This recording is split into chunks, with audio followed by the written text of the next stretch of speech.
Kasaragod Karadukka agriculturist cooperative society തട്ടിപ്പ് കേസിൽ ഒരാൾ കൂടി പിടിയിൽ. കോഴിക്കോട് സ്വദേശി നബീലിനെയാണ് അന്വേഷണ സംഘം പിടികൂടിയത്. മുഖ്യപ്രതിയും ബാങ്ക് സെക്രട്ടറിയുമായ രതീഷിന്റെ മൊഴിയുടെ അടിസ്ഥാനത്തിലാണ് അറസ്റ്റ്.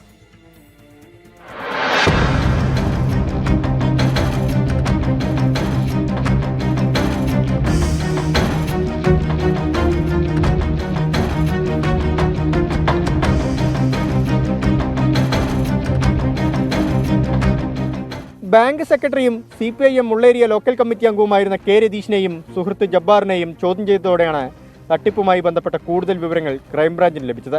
തട്ടിപ്പിന്റെ ആസൂത്രകനായി മൂന്നാമതൊരാൾ കൂടിയുണ്ടെന്നാണ് അന്വേഷണ സംഘത്തിന്റെ കണ്ടെത്തൽ. കോഴിക്കോട് സ്വദേശിയായ നബീലിനെ ജബ്ബാറാണ് രതീഷിന് പരിചയപ്പെടുത്തി കൊടുത്തതെന്നും മൊഴി നൽകിയിട്ടുണ്ട്. രതീശൻ കിന്നിങ്കാറിൽ സഹകരണ സംഘത്തിന്റെ പുതിയ ശാഖ ആരംഭിക്കാൻ ശ്രമം നടത്തിയിരുന്നു. ഇതിനായി 10 കോടിയുടെ നിക്ഷേപം നൽകാമെന്ന് ജബ്ബാർ വിശ്വസിപ്പിച്ചു. നബീലിന്റെ കൈവശം കൂടുതൽ പണമുണ്ടെന്നും ഇത് നിക്ഷേപമായി എത്തിക്കാമെന്നും ഉറപ്പു നൽകി. പിന്നാലെ റിസർവ് ബാങ്കിന്റെ ഒപ്പുള്ള രേഖകളും നബീൽ തെളിവായി കാണിച്ചിരുന്നു. തുടർന്ന് ജബ്ബാർ മുഖേന ലക്ഷങ്ങൾ കൈമാറിയെന്നാണ് അന്വേഷണ സംഘത്തിന്റെ കണ്ടെത്തൽ. നേരത്തെ NIA ഉദ്യോഗസ്ഥൻ ചമഞ്ഞ് തട്ടിപ്പ് നടത്തിയ നബീലിനായി അന്വേഷണ സംഘം തെരച്ചിൽ ആരംഭിച്ചിട്ടുണ്ട്. ഇയാൾ പോലീസിന്റെ നിരീക്ഷണത്തിലാണെന്നാണ് സൂചന.